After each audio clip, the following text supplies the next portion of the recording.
안녕하세요. 저는 43살에 고달픈 삶을 살고 있는 여자입니다. 그동안 믿고 의지했던 사람에게 받은 고통이 너무 커서 맨정신에 살아가기가 너무 힘이 드네요. 숨긴다고 해서 하늘을 손바닥으로 가릴 수 없다는 걸 왜 모를까요? 지금부터 제가 적어 내려가는 모든 일들이 여러분들에게도 전달되어 이런 상황들이 올 때 대처를 잘 하셨으면 좋겠습니다. 지금으로부터 10년 전 저희의 삶은 평범했어요. 남들과 다를 바 없는 일상을 보냈죠. 주말에는 친정집에 들려 부모님과 함께 시간을 보내거나 아니면 시댁에서 시간을 보냅니다. 이 부부는 남편과 서로 조율하면서 움직이기 때문에 크게 마찰이 일어나진 않습니다. 하지만 모든 상황에서 시댁으로 좀 더 기울어지길 남편은 원하고 있었어요. 무조건 공평해야 된다고 생각하지도 않기 때문에 어느 정도 이해하고 넘어가려고 했습니다. 그 이유는 그때 당시 시부모님께서 운영하시던 사업이 부도가 나면서 많은 빚이 생겼고 그로 인해 먹고 살기가 힘들어질 정도로 위태로웠거든요. 그래서 남편이 좀 더 시댁에 신경을 써주길 바라고 있었어요. 그런 마음 잘 알고 있어서 군말하지 않고 정말 많이 도와줬습니다. 먼저 저희 집에서 어느 정도 급한 불을 끌 수 있게 금전적으로 도와줬어요. 결혼 이후 한 가족이고 저희가 베풀면 나중에 시댁에서도 어려운 상황에 처할 때 베풀어 줄 거라 생각했었죠. 길거리에 나앉게 할 수는 없잖아요. 친정집까지 찾아와서 도와달라고 하는데 단호하게 거절한다는 건 양가 집안 담쌓고 살겠다는 말인데 어느 누가 그런 걸 원하겠어요. 이렇게까지 찾아와서 미안해요. 저희가 얼마나 절박하면 그러겠어요? 상황이 어느 정도 좋아지면 그때 다시 돌려드릴 테니 급한 불이라도 끌 수 있게 부탁드립니다. 저희도 이런 부탁드리는 게 실례라고 생각하지만 더 이상 손 벌릴 데가 없어서요. 지금 당장 할 수 있는 일거리도 알아보고 있으니까 천천히 갚아 나가겠습니다. 사정이 많이 어렵다는 말 은경이한테 들었습니다. 저희도 요즘 일이 잘 풀리지 않아 어려운 상황이긴 하지만 저희보다 더 급하시니 해드릴 수 있는 선까지는 도와드리도록 하겠습니다. 오신 김에 같이 식사라도 하시죠. 남편이 출장 간 사이 아무런 예고 없이 찾아오셔서 좀 놀라긴 했었어요. 하지만 저희 집에 오기까지 얼마나 많은 고민을 했을지 생각해보면 그 과정이 참 가슴 아팠습니다. 시댁 집안이 저희보다 재력은 훨씬 좋았거든요. 금전적인 부분에서 부족함이 전혀 없어 안 좋은 상황이 올 거라고는 생각해 본 적 없었습니다. 하지만 정말 사람 일이라는 건 한 치 앞도 모른다고 잘 나가던 시부모님께서 저희 집에 와서 손 벌릴 줄 누가 알았겠어요. 일단 급한 불을 끌 수 있게 부모님께서 도와드렸고 다행히 어느 정도의 기간까지는 숨을 쉴 수 있게 되었습니다. 그리고 남편과 시댁에서 시간을 보낼 때 앞으로 어떻게 일을 처리해 나가야 할지 남편과 시부모님이 진지한 대화를 이어나갔고 묵묵히 그 말을 옆에서 듣고 있었어요.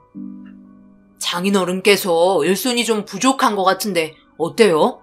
어차피 빌려주신 돈도 갚아야 하는 상황인데 이럴 때 도와드리면 괜찮지 않을까요? 어제 아내랑도 잠깐 대화해봤는데 그게 좋을 것 같다고 하더라고요. 우리가 사돈어른 밑에서 들어가 일을 하라고? 지금 나랑 말장난 하자는 건 아니지? 너무 생각 없는 말을 해서 황당하네. 어떻게 이런 말을 아무렇지도 않게 할 수 있는 거야?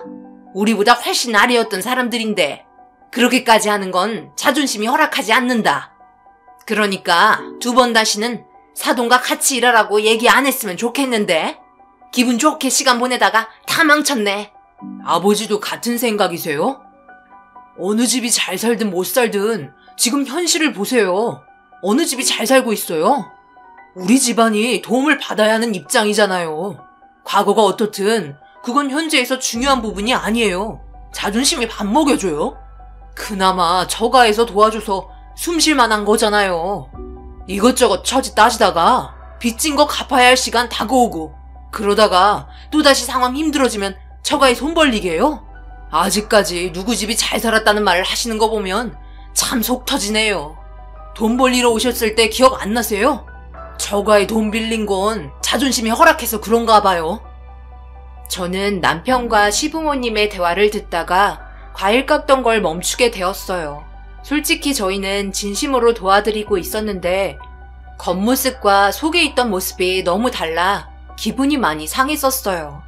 하지만 그 자리에서 화를 내는 건 아닌 것 같아 꾹 참았고 결국 집에 와서 이 문제가 감정적으로 터지게 되었고 평온했던 가정이 조금씩 금이 가기 시작했습니다.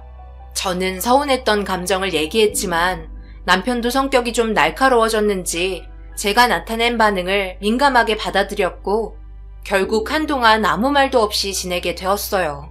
어려운 상황일수록 서로 조심해야 하는데 저도 시어머니의 한마디에 너무 화가 났었어요. 남편도 이런 제 모습을 이해는 했지만 팔은 안으로 굽는 거라고 시부모님에게 서운하다는 말이 고깝게 들렸던 것 같았습니다. 어느 정도 시간이 필요했고 그렇게 서로에 대해 조금 더 조심하면서 지내다 보니 다시 예전처럼 돌아가게 되었어요. 하지만 그때의 기억은 여전히 잔상으로 남아있어 시댁에 갈 때마다 생각이 났어요. 모든 건 시간이 해결해 줄 거라 믿고 변함없는 모습을 보여드렸습니다.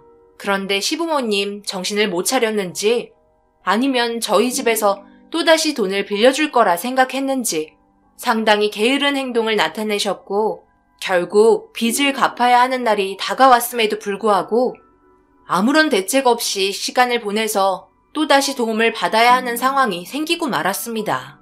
시부모님도 2번은 사돈댁으로 바로 가기 그랬는지 저희 집으로 오셨고 눈치를 보더니 저에게 다가와 제 손을 잡고 얘기하기 시작했어요.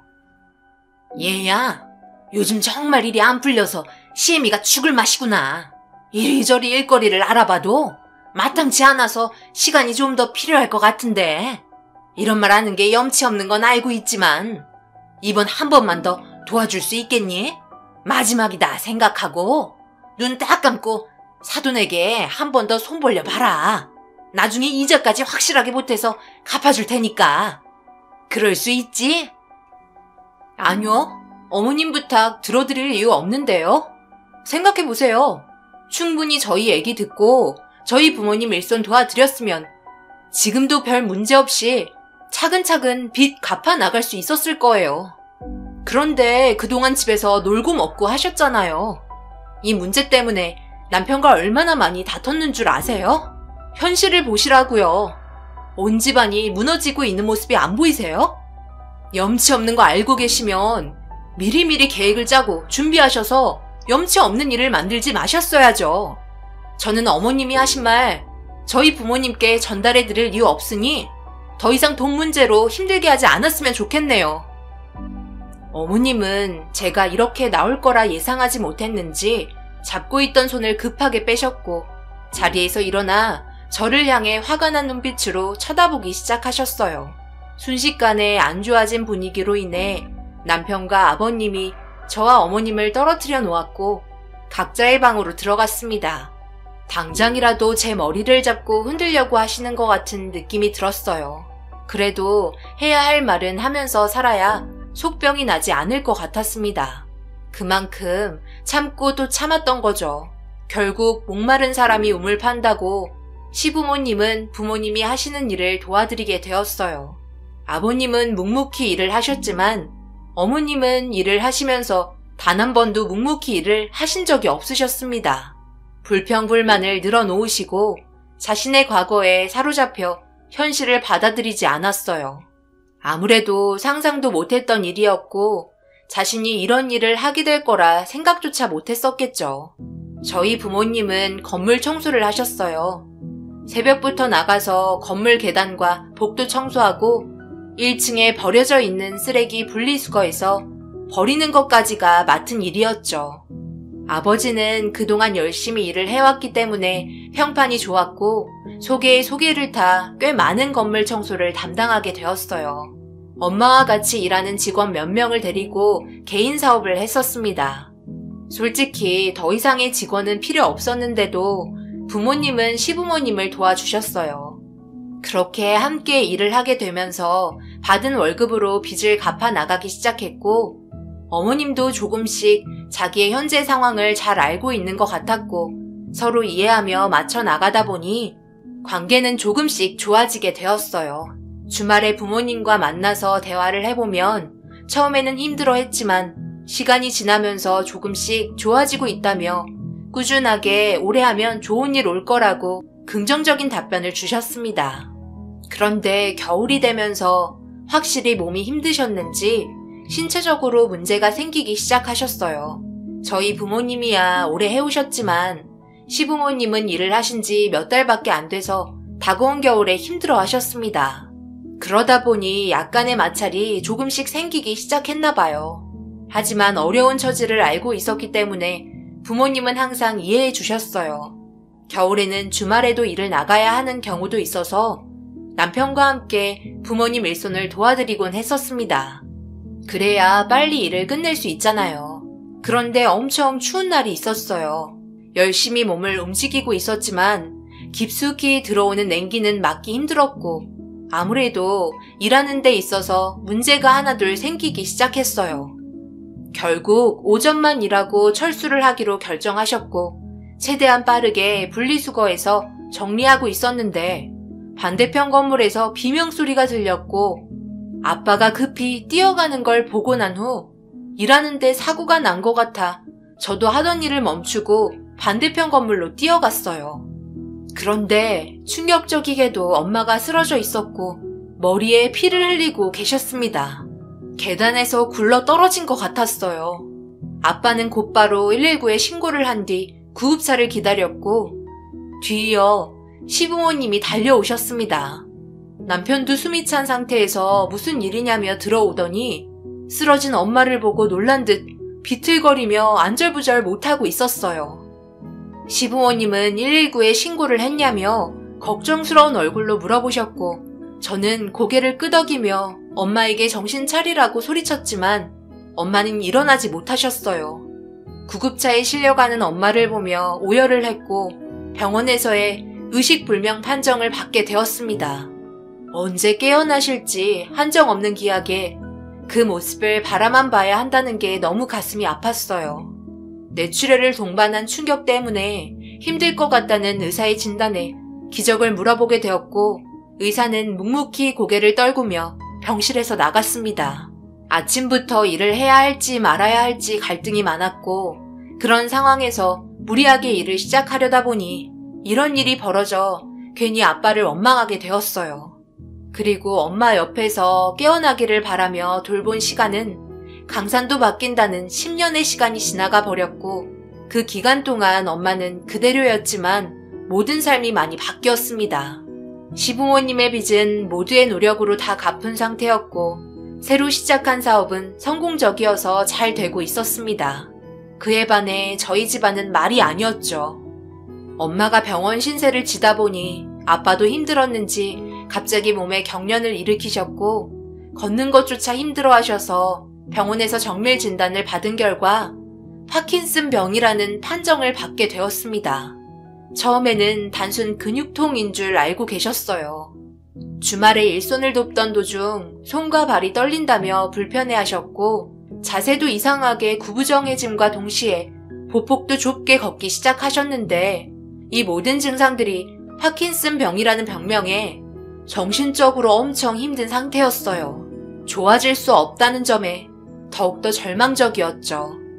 약물 치료를 꾸준하게 받으셨음에도 불구하고 도파민 신경세포의 변성은 계속해서 진행이 되었고 약물 치료의 효과마저 떨어져 인지기능 장애의 합병증까지 오게 되었어요. 결국 엄마를 알아보지 못할 정도로 진행이 되었고 요양원에서 삶을 보내야만 했습니다.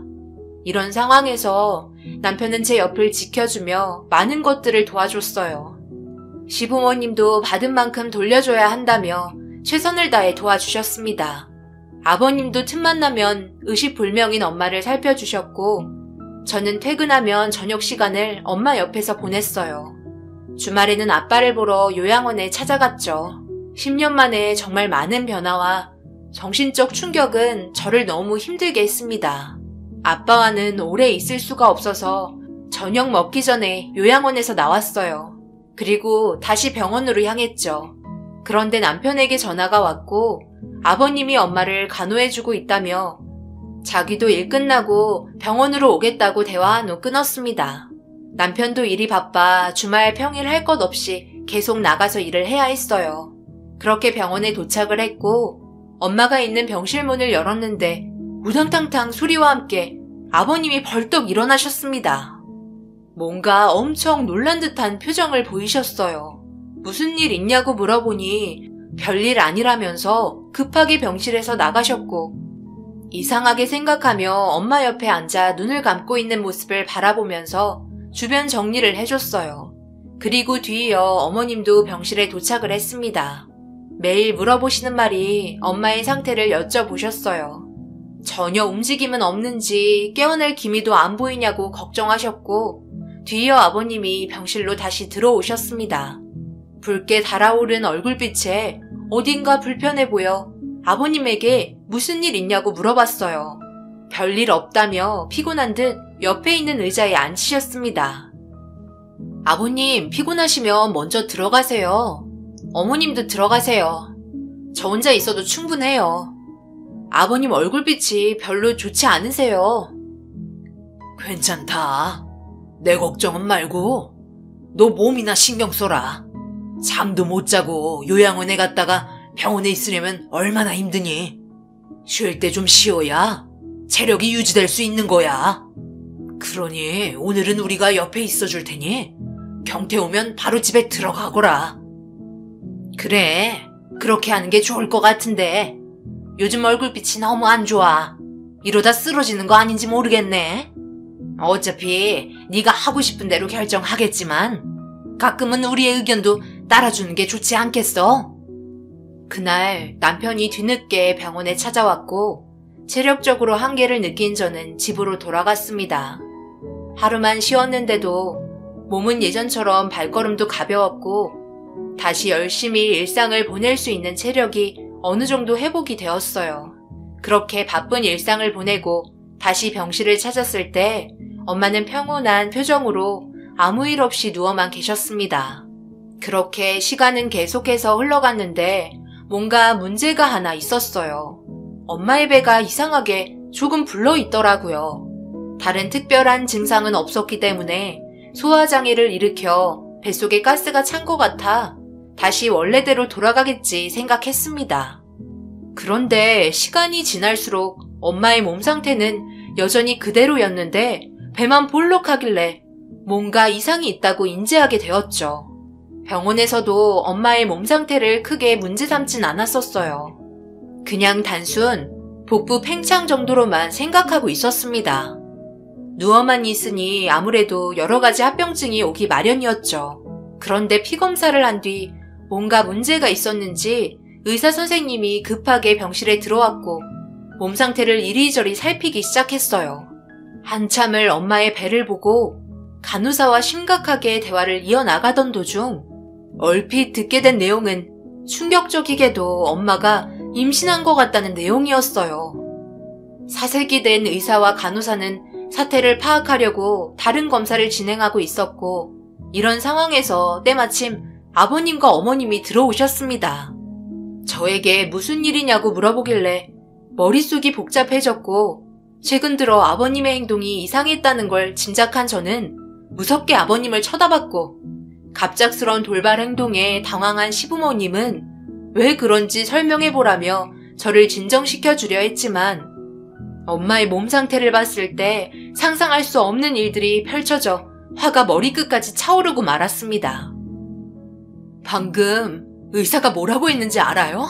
엄마가 임신한 것 같다고 지금 정밀 검사를 해봐야 한다고 했어요. 뭐라고? 임신? 그게 무슨 말이냐? 갑자기 임신이라고? 말도 안 되는 소리를 하고 있어. 임신할 이유가 없잖아. 그걸 왜 저한테 물어보세요? 아버님은 알고 있겠죠. 솔직히 말해보세요. 요 근래 아버님이 저희 엄마 옆에 계신 상황이 많이 있었잖아요. 그리고 저번에 왜 제가 들어왔을 때 놀란 듯 넘어지셨어요? 얼굴도 붉어지고요. 무슨 일이 있었던 거죠? 무슨 일이라니? 날 뭘로 보고 그런 말을 하는 거냐? 나는 절대 아니다. 지극정성으로 돌봐주기만 한 거지. 다른 일은 전혀 없었다고. 네가 들어왔을 때 그때는 정말 그냥 놀라서 그런 것뿐이야. 10년을 병간호했는데 나를 못 믿는 거냐? 그럼 엄마 배가 불러온 건 어떻게 설명할 건데요? 아버님이 일 끝내고 저보고 눈 좀 붙이라며 자리를 봐준 적도 한두 번이 아니었잖아요. 그것도 최근 들어 더 심해졌고요. 그런 정황들이 있는데 제가 의심 안 하게 생겼어요? 이 양반이 정말 정신 나갔나? 이 말이 사실이야? 정말 누워있는 안사돈을 건드린 거야? 이 쓰레기 같은 놈아! 그 순간 어머님이 아버님의 머리를 잡고 흔드셨고 병원은 순식간에 난리가 났습니다. 그런데 이 사실을 뒤에서 듣고 있었던 남편이 털썩 주저앉았고 정신이 나가버린 듯한 표정을 보이고 있었어요. 저도 그 자리에서 눈물을 흘리며 절대 가만두지 않겠다고 경찰에 신고를 하려던 찰나 아버님의 충격적인 한마디에 뒤통수를 제대로 맞게 되었고 시모의 얼굴에 손이 날아가고 말았습니다. 이 상황이 왜 이렇게까지 된 건데? 이게 전부 당신 탓이잖아. 당신이 일을 이런 식으로 끌지만 않았어도 문제될 건 없었다고. 나도 더 이상 숨기기 힘들어. 하루하루 살아가는 게 며느리한테도 재짓는 행동이라 더 이상은 나도 안 되겠어. 그래, 저런 안쓰러운 모습을 보니 불쌍해서 몇 번 손을 잡고 눈물을 흘린 적은 있어. 제발 우리의 잘못을 용서해 달라고. 최근 들어 밤만 되면 눈물을 흘렸어. 안사도는 모든 걸 다 알고 있잖아. 깨어나면 밝혀질 일인데 우리는 깨어날까봐 매일 몸 상태를 확인하러 와야 하고, 솔직히 돌봐주려고 오는 것보다 깨어날까봐 그게 두려워 매일 오는 거 아니었어? 당신 일하는 거 힘들다며 투덜거리다가 안사돈이랑 다투게 되면서 밀친 거 내 두 눈으로 똑바로 봤었다고. 그래서 건물 밖으로 도망친 거고 급하게 들어오는 척 연기한 거 아니야? 하늘은 가릴 수 없다고. 나는 안사돈에게 절대 그런 쓰레기 같은 행동하지 않았어. 정밀 검사한다고 했으니 그때까지 기다리면 되잖아. 왜 내가 오해를 받아야 하는 건데? 엄청난 말에 충격을 받은 저는 어떻게 그럴 수 있냐고 시모의 얼굴에 손을 날리자 남편이 제 팔을 붙잡았고 그만하라며 소리를 지르기 시작했어요. 그런데 그런 남편의 행동이 이해되지 않았어요. 10년이에요. 그 10년 동안 저희 가족은 정말 힘들었고 이런 내 마음을 남편도 잘 알고 있을 거라 생각했어요. 그런데 남편도 제 눈을 회피하고 있었습니다. 그때 알았죠. 남편과 시부모님이 저를 속이고 있었다는 걸요. 남편의 가슴을 치며 용서하지 않겠다고 소리를 지르자 미안하다며 고개를 떨궜고 엄청난 배신감에 주저앉아 오열을 하고 말았습니다. 저는 그때부터 남편과 한 집에서 지내지 않았어요. 모든 상황에서의 법적인 처벌을 할 때까지 별거를 하고 있었습니다. 그리고 병원에서는 엄마의 상태를 확인하기 위해 병실에서 검사를 받을 수 있는 곳으로 옮기게 되었고 제가 알지 못하는 무언가가 또 드러날까봐 시댁 집안은 불안에 떨고 있었어요. 그렇게 병원에서 확인한 결과 충격적이게도 엄마는 임신이 맞았습니다. 그런데 그건 아버님의 행동으로 인한 임신도 아니었어요. 검사 결과 엄마는 상상 임신이었습니다. 의식불명 상태에 있긴 하지만 몸에서 어떤 변화가 일어나게 된 건지는 알 수 없는 상황이라며 초음파로 검사한 결과 실제 임신이 아니라고 확인을 하셨고 아무래도 정신적으로 문제가 생긴 것 같다며 약물 치료를 지속적으로 해야 할 것 같다는 충격적인 말을 들었습니다. 그런데 문제가 앞으로 점점 더 배가 불러올 거라는 말에 더 놀라게 되었어요.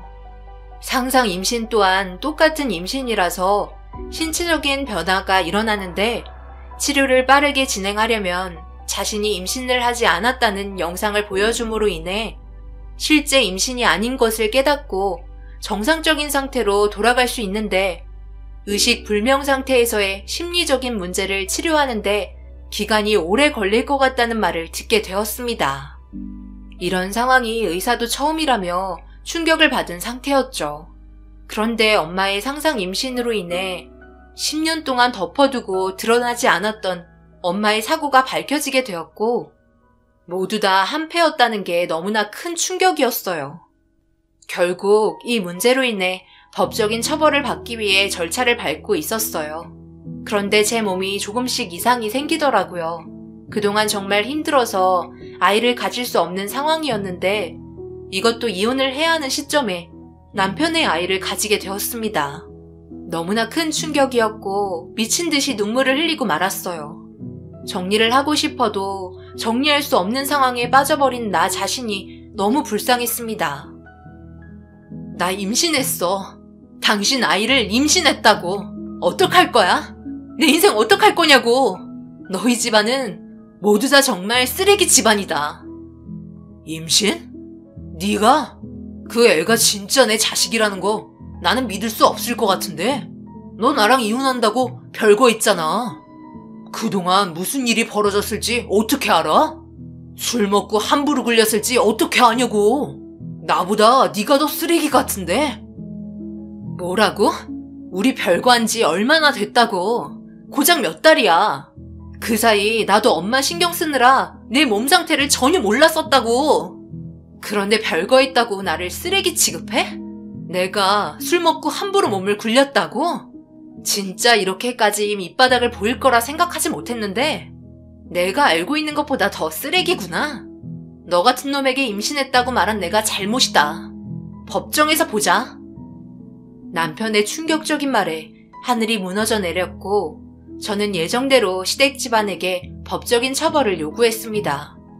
오랜 기간 법적 다툼이 이어졌고 제가 원하는 결과대로 흘러가지는 못했어요. 남편에게 이런 사실을 묵인한 죄에 더불어 이혼 이자료와 정신적인 피해를 시댁 집안에 물었고 결정적인 사고의 범인인 어머님은 단순 우발적 사고이기 때문에 미수 적용 불가로 국민참여재판 진행 결과 만장일치 무죄 판결이 나게 되면서 그동안 숨겨왔던 죄에 대한 처벌로만 2년 6개월의 형량을 내리게 되었습니다. 법으로도 제대로 된 벌을 내릴 수 없었다는 게 너무나 가슴이 아팠어요. 그렇게 시댁 집안과의 인연이 끝이 났고 남편과는 더 이상 볼 이유가 없을 거라 생각했어요. 그런데 저는 만삭이 되고 출산까지 혼자 하게 되면서 너무나 많은 정신적인 고통을 혼자 다 느껴야만 했죠. 부모님 두 분 다 병원에 계시고 남편과 시댁 모두 배신자에 제 뱃속에 있던 아이까지 태어나니 너무나 힘들었습니다. 다니던 회사에서 휴직계를 내고 당분간 집에서 아이와 함께 있었는데 갑자기 누군가 문을 두드리길래 누구냐고 물어보니 남편이었고 아무래도 아이가 거슬렸는지 찾아온 것 같았어요. 얼굴 보고 싶지도 않아 열어주지 않았습니다. 그런데 남편이 하는 말에 진짜 쓰레기라는 걸 느낄 수 있었습니다. 문틈에 자기 머리카락을 봉투 넣어놨으니 유전자 검사를 확인해보라며 한마디 하고 사라졌고 끝까지 제가 나쁜 여자라고 생각하는 남편의 행동이 정말 소름이 돋고 치가 떨렸습니다. 모든 건 확실하게 하는 게 저도 좋고 2번 다시 얼굴 볼 필요 없을 것 같아 유전자 검사했어요. 검사 결과 두말할 것 없이 남편의 아이가 맞았습니다. 그리고 저는 유전자 검사 결과지를 가지고 남편에게 찾아갔고 남편은 급한 얼굴 표정으로 서류를 빨리 달라고 재촉했어요. 아버님도 옆에서 있었는데 자기 손자를 보며 의심하는 눈빛을 보내더라고요. 법적인 처벌이 모두 끝이 났기 때문에 더 미련도 없었지만 제가 몸을 함부로 굴리는 질적으로 나쁜 여자로 보이기 싫고 우리 아이까지 그렇게 보이게 하고 싶지 않아 남편 얼굴에 서류 던졌습니다. 그리고 그 안에 있던 내용을 남편과 아버님이 확인한 순간 저는 차에 올라탔고 제 앞을 가로막았지만 더 이상 볼 필요 없다며 돌진했어요. 옆으로 피한 남편은 계속해서 전화 오고 아이의 얼굴을 보여달라고 문자 오면 난리가 났죠. 이런 상황들이 정말 어이가 없더라고요. 별거하는 기간 동안 저를 의심했다는 놈이 자기 자식인 걸 알고 미안하다고 비는 꼴이 너무 한심했습니다. 어차피 10년 전에 일어났던 사고를 그동안 숨겨왔었고 법적으로 남남이기 때문에 더 이상 볼 필요도 없었어요. 저는 엄마와 아빠를 다른 곳으로 옮겨 보살펴 드리고 있습니다. 상황이 더욱더 안 좋아진 건 사실이지만 그래도 좋은 날이 다시 찾아올 거라 생각해요. 의식불명인 엄마가 다시 눈을 뜨고 저를 바라보며 그동안 보살펴줘서 고맙다고 안아주는 상상을 하루에도 수십 번씩 합니다. 하루빨리 그날이 오길 바랄 뿐이에요. 제가 혼자 잘 버티고 살아갈 수 있게 여러분들께서 응원의 한마디 해주셨으면 좋겠어요. 힘을 내고 싶네요. 감사합니다.